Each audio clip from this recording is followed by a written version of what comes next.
오늘은 여러분들이 다 아시는 대로 마더스데이고, 그리고 또 우리 교회력으로는 어버이 주일입니다. 예년 같으면 우리가 함께 예배 드릴 때에 우리 교육부 학생들이 또 우리 부모님들께 꽃을 달아드리고 또 함께 축하하는 그런 시간을 갖는데, 그렇게 하지 못해서 좀 아쉽기도 합니다. 아마 주중에 또 주말에 아마 여러분들 자녀들이 방문을 하기도 하고 또 전화나 또 안부로 그렇게 또 했을 줄 아는데, 혹시 여러분 자녀들이 방문을 하지 못하고 전화 화상 통화로 그냥 인사를 대신했다고 해서 너무 섭섭해하지 마십시오. 아직 사회적 거리두기가 풀리지 않았고, 지금 한국에서 또 지금 잦아들었다가 지금 다시 그 유행이 지금 코로나가 다시 유행이 조금 시작되는 그런 조짐을 보이고 있고, 중국에서도 지금 2차, 3차 감염이 다른 도시에서 지금 이렇게 발생한다고 그럽니다. 그래서 이게 좀 잦아들면 좋은데 그렇지 않은 것 같아요. 그래서 계속해서 조심하는 게 필요할 것 같고, 그래서 우리는 빨리 코로나가 종식이 되어서 함께 예배할 수 있도록 여러분들이 계신 곳에서 같이 기도해 주시면 좋겠습니다. 오늘 본문의 내용은 하나님께서 아브라함을 다시 찾아오신 내용입니다. 우리가 지난주에 창세기 17장을 우리가 살폈을 때에 하나님께서 아브라함을 13년 만에 찾아오셨습니다. 그런데 18장에 넘어오니까 다시 한 번 더 찾아오시는 그런 모습입니다. 17장과 18장 이 두 방문을 같은 사건으로 보는 분들도 있고 또 다른 사건으로 이렇게 보는 분들도 있습니다.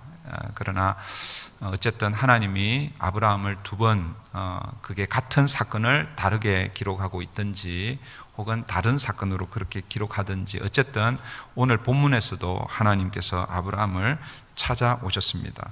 그런데 오늘 본문은 이전에 하나님께서 아브라함을 찾아오신 그 모습과 조금 다르게 찾아오셨습니다. 이전에는 어떤 방법으로 찾아오셨냐면 이상 중에 환상으로 찾아오시든지 아니면 말씀으로 찾아오시든지 그렇게 하셨습니다. 그런데 오늘 본문은 하나님께서 사람의 모습으로 그렇게 아브라함을 찾아오셨습니다. 성경에 보면 종종 하나님이 사람의 모습으로 찾아오셔서 하나님의 일을 하시는 이런 그 모습이 종종 등장하고, 또한 그 성경을 기록한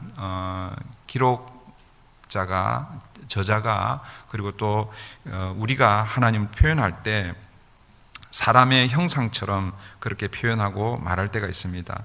이러한 표현을 신학적으로 신인동형론이라고 그렇게 부릅니다. 오늘 본문의 사건이 대표적인 사건 중에 하나이죠. 하나님은 신이시잖아요, 그죠? 그런데 사람의 모습으로 오셔서 아브라함을 만나 주고 계십니다. 지난번에도 한번 말씀드린 적이 있는데, 기독교와 타 종교의 차이점이 많이 있지만 그 중에서 가장 두드러지게 차이 나는 그 차이점이 무엇이냐면, 대부분의 타 종교는 인간이 먼저 신을 찾습니다.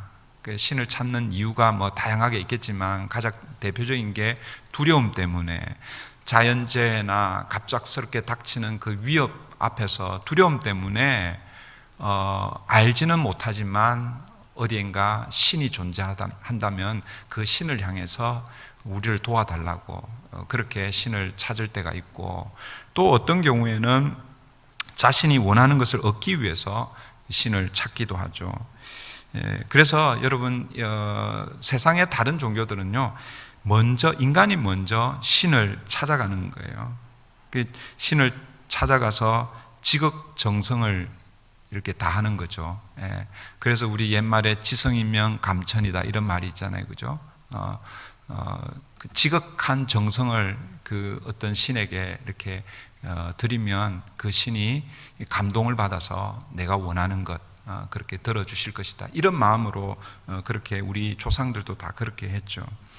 그렇게 하는 이유는 무엇입니까? 결국 자신이 원하는 것을 얻기 위해서 그렇게 하는 것이지요. 그러나 기독교는 그렇지 않습니다. 반대이죠. 기독교는 인간은 하나님을 떠났습니다. 그리고 그 인간을 다시 하나님께서 회복시키시기 위해서 죄인된 그 인간을 찾아오시는 그것이 기독교입니다. 그래서 기독교를 계시의 종교라고 그렇게 이야기하죠. 하나님이 스스로 자신을 드러내시고 인간을 찾아오시는 그런 종교라는 것이죠. 그래서 오늘 설교 제목을 찾아오시는 하나님이라고 이렇게 정했습니다. 사랑하는 성도 여러분, 하나님이 아브라함을 찾아오신 것처럼 하나님께서 저와 여러분을 지금도 찾아오십니다. 그런데 제가 부제를 한번 붙여보았어요. 오늘 설교의 제목은 찾아오시는 하나님이시지만 부제는 신방하시는 하나님, 하나님의 신방이라고 그렇게 부제를 한번 붙여보았습니다. 오늘이 마더스데이인데 보통의 경우에는 우리 교회에서 우리 사라 선교회 권사님들 또 연세가 많으신 분들 그분들을 위해서 작은 선물을 준비해서 그렇게 전달하고 그렇게 했는데 이번엔 그렇게 하지 못해서 어떻게 할까 고민하다가 우리 당회에서 우리가 음식을 조금 준비해서 그렇게 딜리버리 서비스를 좀 하자 그렇게 했는데 우리 각 선교회에서 재정을 지원해 주시고 또 여러분이 또 개인적으로 그렇게 후원을 해 주셔서 어제 우리 몇 분이 오셔가지고 그 음식을 이렇게 준비를 좀 했습니다. 많지는 않아요. 한두 끼 정도 드실 수 있는 음식을 준비해서 우리 이 LA 동부 지역에 있는 우리 권사님들 또 그런 분들은 어제 딜리버리를 했고 오늘 오후에 이제 예배 끝나고 나서 우리 LA에 계신 우리 권사님들 방문해서 그렇게 전달하려고 합니다. 여러분, 목사가 이렇게 방문하는 것을 신방이라고 그렇게 이야기하죠. 한번 생각해 보십시오. 목사가 하는 이 신방, 그것과 하나님께서 여러분을 찾아오시는 하나님의 신방, 여러분 이것은 차원이 틀릴 거예요. 저는 신방을 해도 한 30분, 좀 길면 1시간 이렇게 하죠. 근데 어제 같은 경우에는 집 안에 들어가지도 못했어요. 그냥 문 밖에 서서 잠깐 얼굴 뵙고 인사하고 기도하고 그렇게 했는데 그 정도였죠.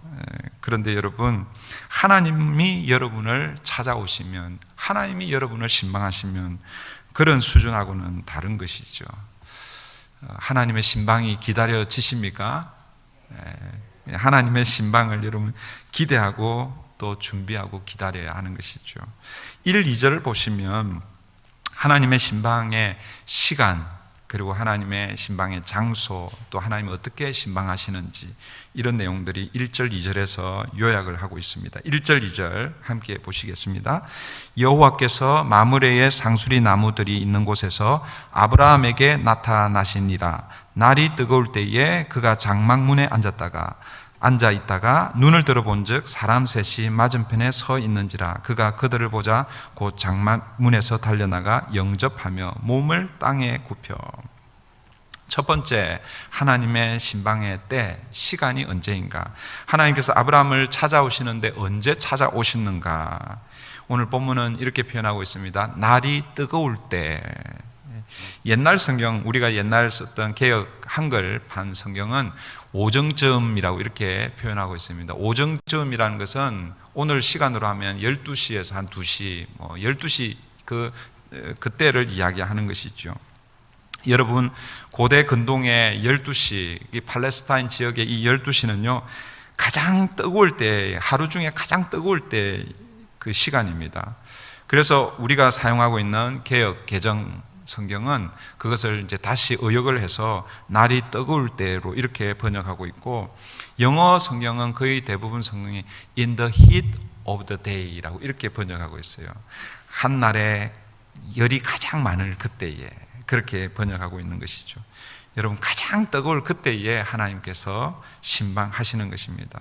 여러분, 이 시간은 신방을 받는 그 집주인의 입장에서 보면 그 누군가 손님이나 누군가가 이렇게 찾아오는 시간, 별로 좋은 시간은 아니죠.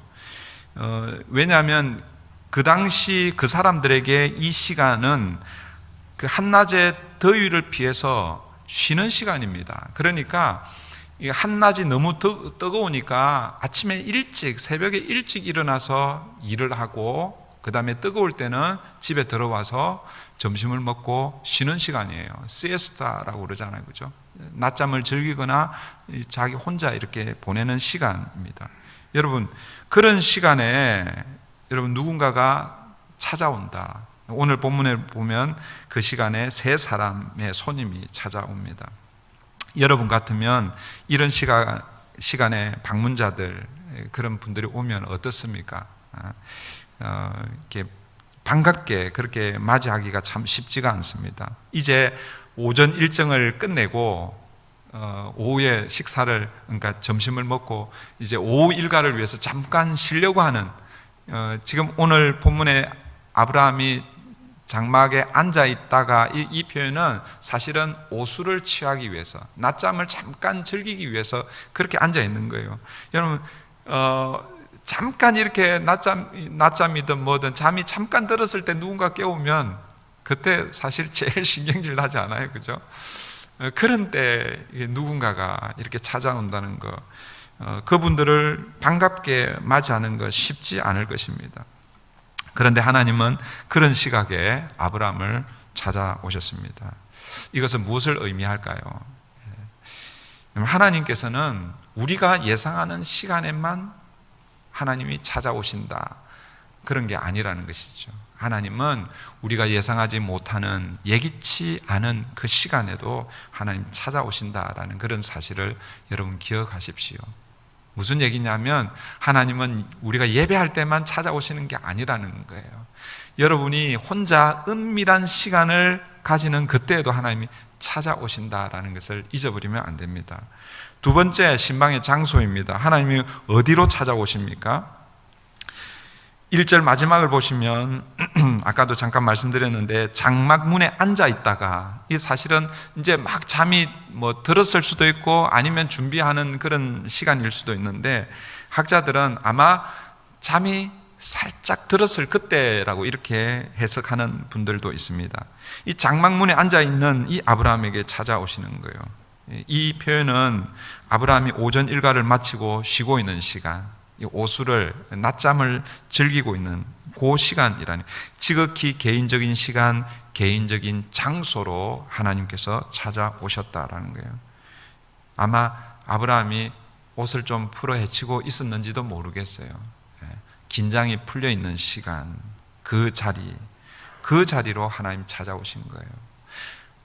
이 아브라함이 하나님 앞에 예배 드리기 위해서 단을 쌓는 그 예배의 자리, 제사의 자리에 하나님 찾아오신 것이 아니라 지극히 개인적이고 은밀한 장소로 하나님 찾아오셨다라는 그런 의미입니다.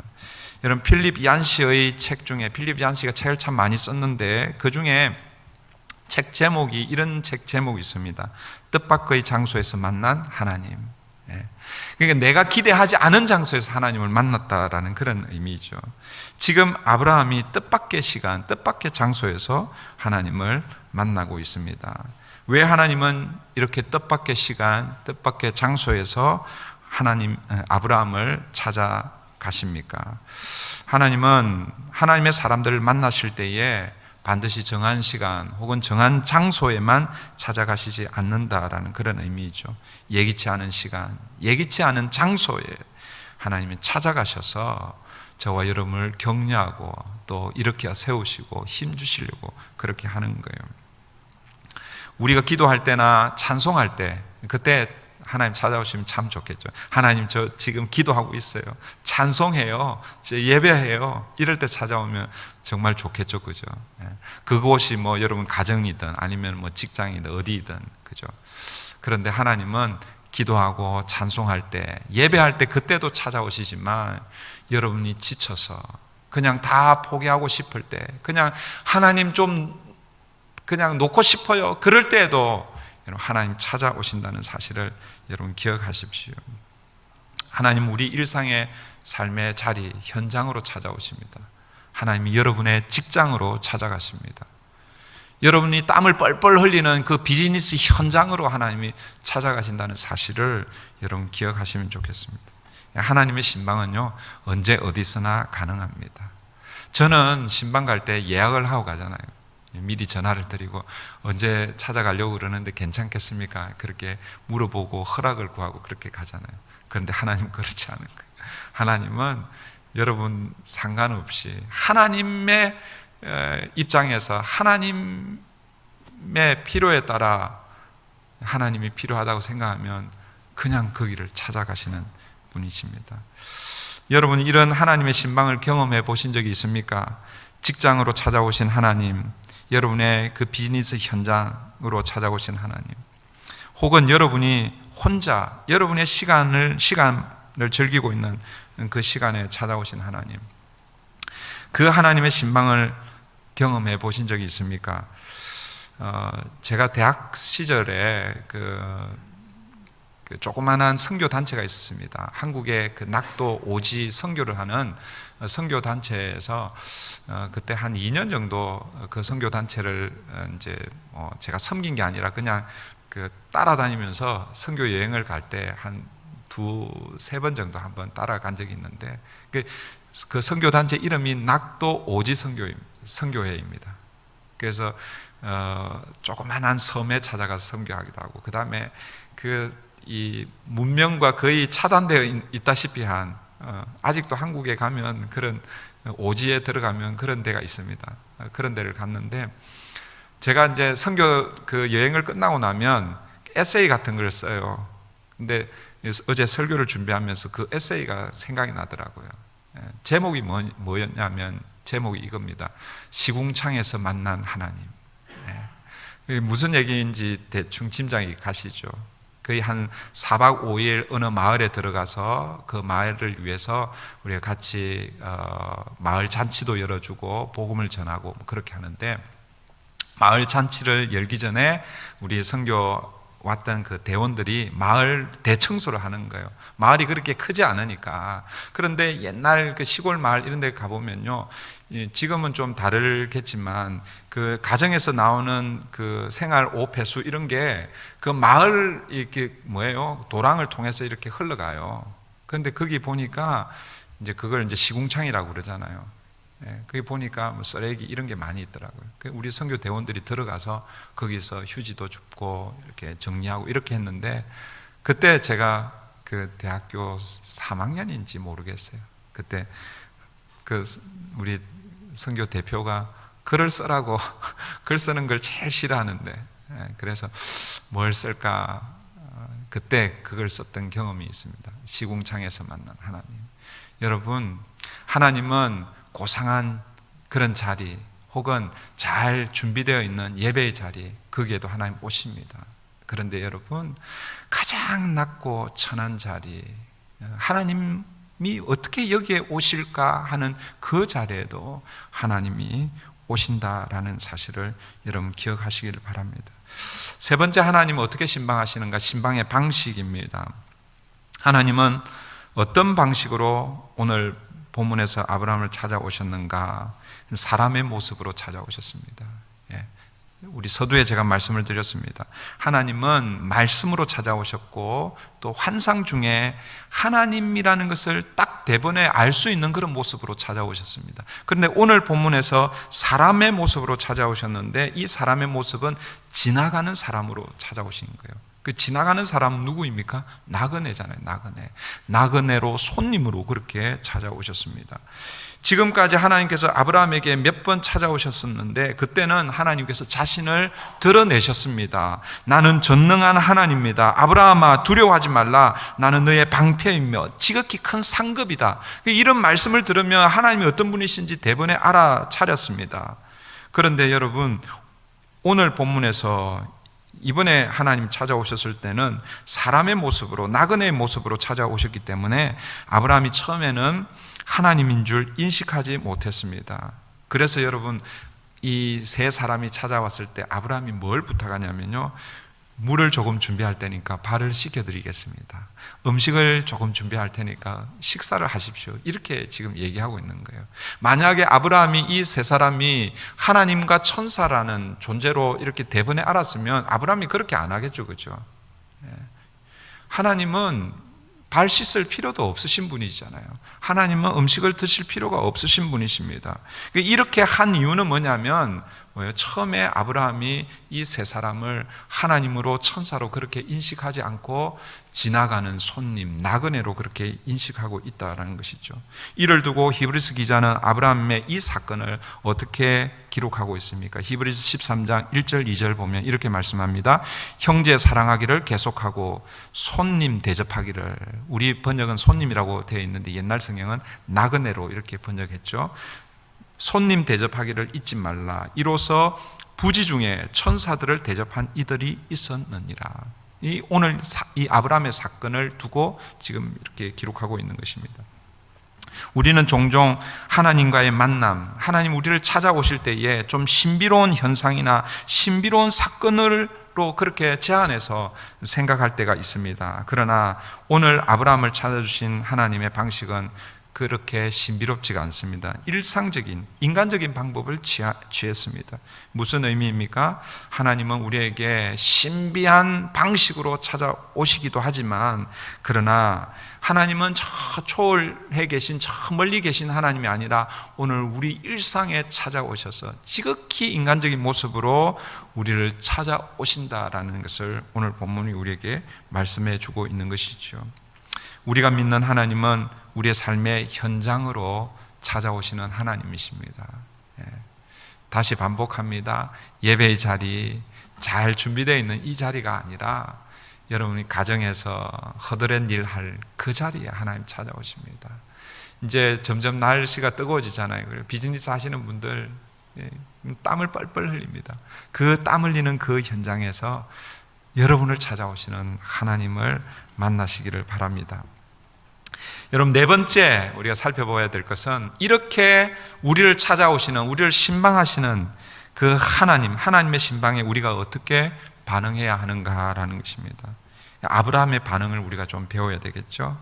2절을 보십시오. 2절 보시면 눈을 들어본 즉 사람 셋이 맞은편에 서 있는지라 그가 그들을 보자 곧 장막문에서 달려나가 영접하며 몸을 땅에 굽혀. 아브라함이 어떻게 이들을 맞이하고 있습니까? 달려가서 그리고 영접하고 몸을 땅에 엎드렸다, 이렇게 표현하고 있습니다. 여러분, 이런 이 2절의 이 모습을 보면 아브라함이 이들을 그냥 지나가게 한 것이 아니라 영접했는데, 영접이요 마지못해서 하는 그런 영접이 아닙니다. 오늘 본문을 보시면 전심을 다해서, 최선을 다해서 그렇게 섬기고 있습니다. 이들을 보자마자 달려나가서 영접했다고 그랬죠. 그리고 몸을 땅에 굽혀서 영접하고 있습니다. 그리고 뭐라고 말합니까? 3절을 한번 보십시오. 이르되 내 주여 내가 주께 은혜를 입어사오면 원하건대 종을 떠나 지나가지 마시옵고. 아브라함이 세 사람을 보았습니다. 세 사람을 보았는데 이 아브라함이 어느 순간에 그 중에 한 분이 하나님이시다라는 것을 깨달았는지 모르겠어요. 그런데 3절을 보면 그 세 사람을 향해서 뭐라고 이렇게 부르냐면 내 주여라고 이렇게 부릅니다.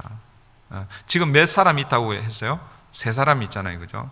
그 세 사람을 똑같이 보지 않고 그 셋 중에 한 사람을 조금 다르게, 특별하게 구별해서 부르고 있는 거예요. 여기서 내 주여라는 이 단어는 단수로 표현되어 있는 거예요. 그러니까 세 사람을 부르려면은 복수로 이렇게 불러야 되는데 내 주여 단수로 부르고 있는 거예요. 그러니까 아브라함 앞에 세 사람이 서 있는데 그 중에 한 사람은 두 사람과는 뭔가 모르게 그 다른 어떤 그걸 이 아브라함이 캐치한 거죠. 아브라함은 자기 앞에 뭔가 다르다는 것을 그렇게 깨닫고 그 사람에게 내 주여라고 말씀하시면서 부탁을 하고 있습니다. 무슨 부탁을 하고 있습니까?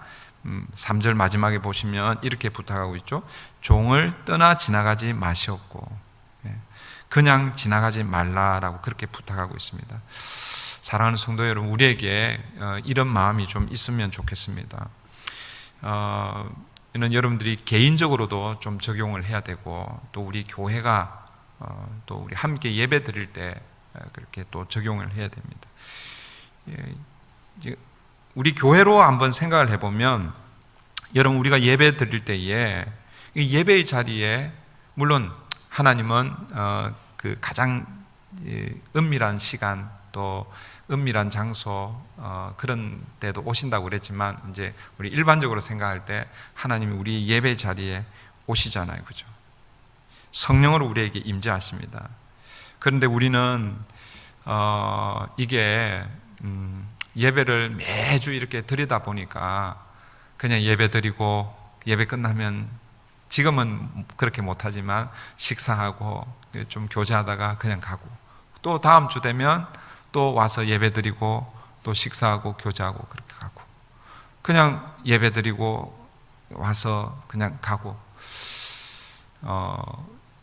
그게 만약에 하나님의 임재에 대한 그런 그것 없이 그렇게 반복만 된다면 이 우리의 예배를 다시 좀 돌아보아야 합니다. 여러분, 우리의 예배의 자리에 하나님이 성령으로 오십니다. 이런 마음이 있어야 되는 것이죠. 하나님, 오늘 이 예배의 자리에 저를 그냥 지나가지 마시고 제게 오셔서 저를 터치해 주십시오. 저를 만져 주십시오. 저에게 말씀해 주십시오. 그래야 제가 이번 한 주간도 힘을 내서 이 땅을 살아갑니다. 이런 마음이 우리에게 있어야 한다라는 것이죠. 이 예배의 자리에서 하나님, 나를 만나 주십시오. 여러분, 이 마음이 바로 예배자의 마음입니다. 지금은 여러분들이 가정에서 예배 드리고 있지만, 여러분, 똑같은 예배의 자리라는 것을 여러분 기억하십시오. 교회당에서 나와서 드리는 예배나 여러분이 가정에서 드리는 이 예배나 대충 그냥 컴퓨터 그냥 뭐 온라인 틀어놓고 이리 왔다 저리 갔다, 또 전화 오면 전화 확인하고 그렇게 하시면 안 되는 거예요. 똑같은 그런 마음으로 또 오늘 하나님, 이 예배, 이 온라인으로 드리는 이 예배에 그냥 지나가지 마시고 우리 가정에 오셔서 우리 가정을 만져주십시오. 우리 가정을 축복해 주십시오. 여러분, 이런 마음으로 예배하시기를 바랍니다. 4절 5절을 보십시오. 아브라함이 그렇게 지나가지 마십시오 라고 부탁하고 나서 어떻게 하려고 하는지를 지금 소개하고 있죠. 물을 조금 가져오게 하사 당신들의 발을 씻으시고 나무 아래에서 씻소서. 내가 떡을 조금 가져오리니 당신들의 마음을 상쾌하게 하신 후에 지나가소서. 당신들이 종에게 오셨음이니이다. 그들이 이르되 내 말대로 그리하라. 발을 씻기기를 원하고, 그리고 음식을 좀 드리기를 원합니다. 이게 보면 내가 떡을 조금 가져오리니 이렇게 표현하고 있는데, 실제 떡을 얼마나 많이 하는지 한번 보시면 이 아내 사라에게 떡을 준비하라고 하는데 세 스아를 준비하라고 이렇게 얘기합니다. 세 스아가 얼마나 많은 양인지 잘 모르시죠, 그죠? 이만큼 분량을 하게 되면 한 200명이 먹어도 남을 음식입니다. 여러분, 우리 이번에 성경을 통독하고 있는데, 다윗이 사울 왕을 피해서 막 도망 다니다가 나발의 집에 가잖아요, 그죠? 그래서 나발에게 우리 군사들 좀 먹을 음식을 좀 달라고 그러는데 나발이 이런지야 거절하잖아요, 그죠? 그때 다윗을 따라다녔던 사람이 400명이었습니다. 400명. 근데 그 소식을 듣고 나발의 아내 아비가일이 그냥 놀라가지고 달려가잖아요. 다윗에게 달려가서 우리 남편 뭘 잘 몰라서 그랬다고 그러면서 음식을 준비해 갔는데, 그 음식을 얼만큼 준비해 갔냐면 5스아를 준비해 갔습니다. 5스아. 그러니까 5스아를 가지고 몇 명 분량을 400명 먹이려고 그렇게 준비한 거예요. 그게 충분했는지 아니면 모자랐는지 모르겠습니다. 그런데 여러분, 400명을 위해서 5스아를 준비했는데, 오늘 본문에서는 뭐예요? 세 사람이에요. 세 사람이 왔는데 3스아를. 어떤 분은 한 스아가 1인분이다 이렇게 해석하시는 분이 있는데, 그렇지 않아요. 이게 양을 따지면요, 엄청난 양을 준비하고 있는 거예요. 무슨 얘기를 하려고 하는 거예요? 아브라함이요, 최선을 다해서 지금 섬기고 있는 이런 모습을 우리에게 보여주고 있는 거죠. 그리고 또 5절에 가면 이렇게 말씀합니다. 당신들의 마음을 상쾌하게 하신 후에 지나가소서. 그게 무슨 얘기입니까? 아브라함이 지금 이들의 마음을 기쁘게 하게, 쾌활하게, 상쾌하게 그렇게 만들고 싶어 하는 거예요. 여러분 가정에 손님이 왔을 때에 교제를 하는데 마지막에 기분 나쁘게 돌아가면 그 오신 손님이 다시는 내가 저 집에 가나 그런 생각을 할 겁니다. 여러분 가정에 손님이 왔습니다. 기분 좋게 그렇게 헤어지면요, 저 집에 내가 또 가고 싶다. 아니면 또 그 상대방이 그 가정을 초청하고 싶은 이런 마음이 있잖아요. 그렇죠? 손님을 대접할 때 이런 마음을 가져야 됩니다. 당신들의 마음을 상쾌하게 하신 후에. 여러분, 예배는요, 우리의 마음을 기쁘게 하는 것이 아니라 하나님의 마음을 기쁘게 상쾌하게 하는 것입니다. 오늘날 현대교회 예배의 가장 위험 요소 중에 하나가 바로 예배하는 예배자가 예배의 대상인 하나님의 마음을 기쁘게 해야 하는데, 그렇지 않고 예배하는 사람들, 예배자들, 그러니까 오늘 저와 여러분들이 예배를 통해서 우리의 마음이 기쁘고 즐거우면 예배 잘 드렸다 이렇게 생각하는 경향이 있습니다. 이것이 현대 예배 가장 위험 요소 중에 하나입니다. 그래서 하나님께 예배가 초점 맞춰지지 않고 사람에게 예배가 초점 맞추어지는 것이죠. 그런데 예배는 하나님의 마음을 기쁘게 하는 것입니다. 하나님의 마음을 상쾌케 하는 게 이것이 예배입니다. 그리고 하나님이 예배를 받으시고 예배를 하나님이 주도하게 해야 하는 것이지요. 요즘 집에 계신 시간이 많기 때문에 아마 물론 일하시는 분들은 또 더 바쁘신 분들 계시지만 대부분의 사람들이 집에 많이 계시잖아요, 그렇죠? 이제 집에 있으면 할 일이 별로 없어서 유튜브를 보시거나 또 넷플릭스 이런 거 보시는 분들이 계실 겁니다. 지난주에 누가 이런 영상을 보고 있더라고요. 어떤 영상을 보고 있는데 같이 있으니까 자연스럽게 그 영상을 이렇게 보게 되었어요. 근데 그 영상의 내용이 뭐냐면 어떤 한 목사님이 이제 인터뷰하는 그런 장면인데, 자기 교회 예배 시간에 대해서 간증하는 그런 내용이었어요. 그 교회 예배 시간이 평균 7시간 30분. 하루에 주일날 1부, 2부, 3부, 4부 예배 드린 그 시간을 합친 게 아니라 예배 한 번 예배를 드리는데 평균 7시간 30분. 그 내용을 이렇게 간증하는, 이렇게 어깨너머로 이렇게 제가 들었습니다. 그 설명을 이렇게 들어보니까 평소에는 2시간 반에서 3시간 한다는 거예요. 여러분, 2시간 반에서 3시간도 엄청 길죠. 지금 현대 우리 예배에 비하면, 그죠? 그런데 그렇게 원래 2시간 반에서 한 3시간쯤 이렇게 예배를 드리다가 어느 날 한 3시간쯤 예배를 드리다가 목사님께서 이쯤 되면 됐다 하고 이제 예배를 이제 마쳤대요. 그런데 예배를 드리는 중에 어떤 한 자매가 예배가 끝나고 나서 목사님을 찾아와서 이렇게 이야기했다는 거예요. 목사님, 저는 아직 예배가 끝나지 않았는데 왜 목사님이 예배를 빨리 끝내가지고 제가 너무 마음이 불편했습니다. 그 얘기를 했다는 거예요. 그래서 그 목사님이 그 얘기를 듣고 예배가 무엇인지를 다시 한번 생각했다는 거예요. 오늘 우리의 예배는요, 다 우리 중심입니다. 우리가 시간을 정하고 우리가 다 그 모든 시나리오를 짜가지고 우리에게 맞춰서 그렇게 예배하죠. 하나님께 포커스를 맞추지 않습니다. 예배의 주도권을 하나님께 드리지 않습니다. 이 목사님이 그 자매의 이야기를 듣고 나서 예배의 주도권을 하나님께 내어드리자, 성령 하나님께 내어드리자, 그렇게 해서 예배를 드리는데 어떨 때는 3시간 드릴 때도 있지만 5시간, 7시간, 어떨 때는 10시간 이렇게 그 평균 7시간 30분 그렇게 예배를 드린다고, 그렇게 지금 현재 그렇게 예배를 드린다고 그렇게 합니다.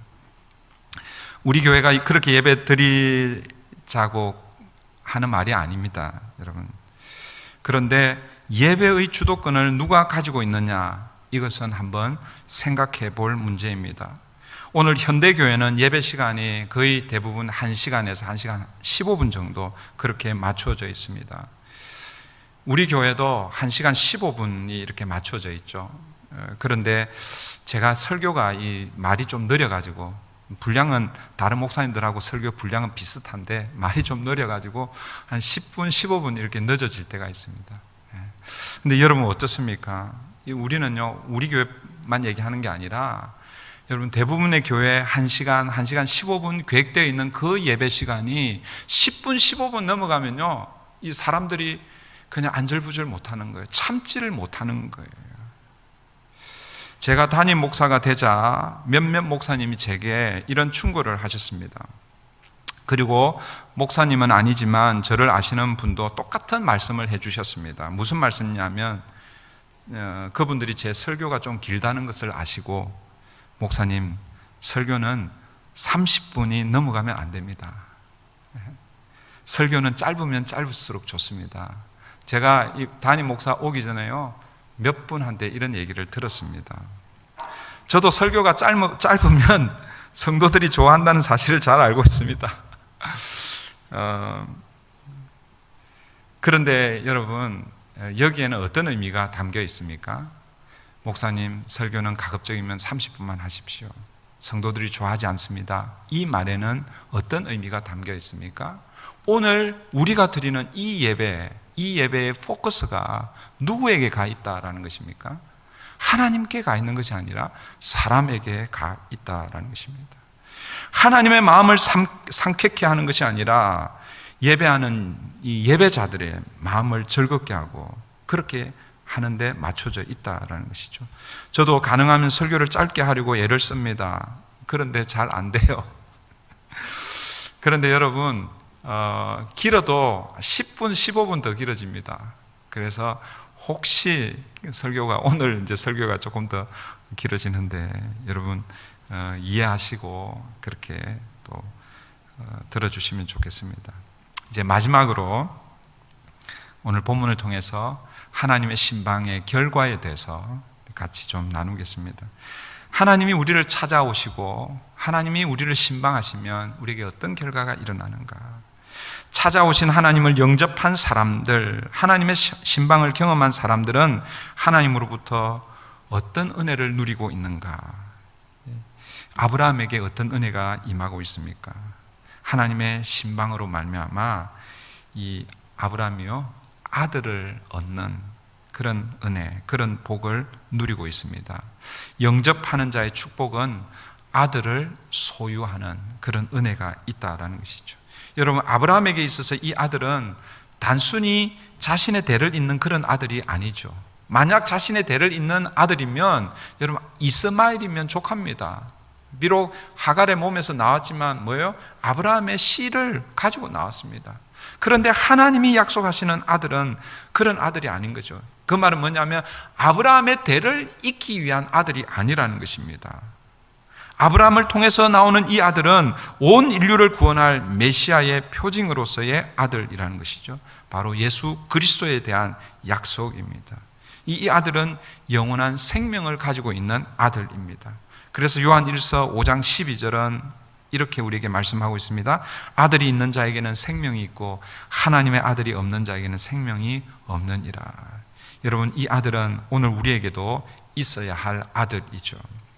이 아들을 어떻게 얻을 수 있습니까? 오늘도 우리도 똑같아요. 찾아오시는 그 하나님을 영접할 때에 이 아들을 얻을 수 있는 것이죠. 요한복음 1장 12절, 영접하는 자 곧 그 이름을 믿는 자들에게는 하나님의 자녀가 되는 권세를 주셨으니, 오늘도 하나님은 이 아들을 주시기 위해서 우리를 찾아오시고 우리를 신방하십니다. 이제 말씀을 맺겠습니다. 한 수도원의 이야기를 들려드리면서 말씀을 맺으려고 합니다. 이 한때 잘 나가던 수도원이 있었습니다. 그런데 어찌된 영문인지 계속해서 이 수도원이 쇠퇴해 가고 있는 거예요. 그래서 수도사들이 모여가지고 왜 우리 수도원이 이렇게 점점점 사람들이 방문이 줄어들고 이렇게 쇠락해 가는가, 이렇게 고민을 하면서 그렇게 이제 그러니까 쉽게 얘기하면 활성화를 위한 방안이 뭐가 없을까 이러고 있는 중에 어느 날 아주 유명한 현자가 그 수도원을 방문하고 지나가는 거예요. 그러자 모든 수사들이 모여서 그분에게 물어봅니다. 왜 우리 수도원이 이렇게 되었는지, 혹시 우리 죄 때문에 그런 거 아닌지 이렇게 그 현자에게 물었습니다. 그때 현자가 뭐라고 대답했냐면 이렇게 대답했습니다. 맞습니다. 여러분의 죄 때문입니다. 근데 죄는 죄인데 여러분이 그러니까 무지한 죄 때문입니다. 그렇게 이야기했다는 거예요. 그러니까 이 수사들이 우리가 모르는 죄가 무엇입니까? 그렇게 물으니까 그때 이 사람이 이렇게 얘기합니다. 여러분들 중에, 수사들이 모여 있는데 여러분들 중에 수사로 변장한 메시아가 한 분 계십니다. 그런데 여러분들은 그분이 메시아인 줄 모르고 그냥 함부로 대합니다. 그렇게 이야기를 하고 떠나갔다라는 거예요. 이 말을 들은 수사들이 수군거리기 시작합니다. 누가 우리의 모습으로 변장한 메시아가 있을까? 누가 우리의 모습으로 변장한 예수님이 계실까? 혹시 주방에서 요리하는 저 수사가 아닐까? 아니야, 저렇게 멍청하게 보이는 저 수사가 아니지. 예수님이 변장해서 멍청하게 보일 수도 있지. 아니면 원장 수사를 바라보면서 저분이 메시아일까? 메시아로 변장한, 그러니까 수사로 변장한 메시아일까? 예수님이실까?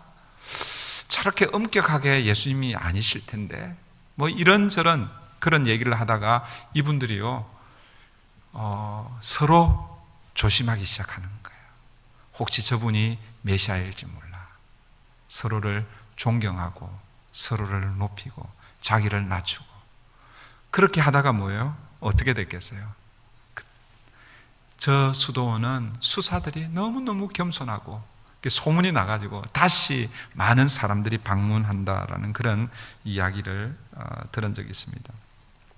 여러분, 오늘 하나님이 저와 여러분을 어떤 모습으로 찾아오실까요? 신비한 모습으로 대번에 저분은 하나님이다 아는 모습을 이렇게 찾아오시면 참 좋겠죠. 그런데 하나님이 그런 신비한 방법으로 우리를 찾아오시지 않는다라는 거예요. 물론 하나님 그렇게 우리를 찾아오실 수 있습니다. 그러나 하나님은 일상으로 우리를 찾아오시는 거예요. 나그네로 찾아오시고 여러분 친구로 찾아오시고 지나가는 사람으로 찾아오시고 때로는 노숙자로 찾아오시고 그렇게 하나님이 우리를 찾아오신다라는 것입니다. 마태복음 25장에 가보면 예수님께서 마지막 때에 사람들을 양과 염소로 구분지어 오른편에는 의인들의 그리고 왼편에는 죄인들, 악인들로 이렇게 구분하죠. 그러면서 예수님이 이렇게 말씀하셨습니다. 내가 줄일 때에 너희가 먹을 것을 주었고 목마를 때에 마시게 하였고 나그네 되었을 때에 영접하였고 벗었을 때에 옷을 입혀 주었고 병들었을 때에 돌아보았고 옥에 갇혔을 때에 와서 보았느니라. 오른편에 있는 양들, 의인들을 향해서 이렇게 이야기하는 거예요.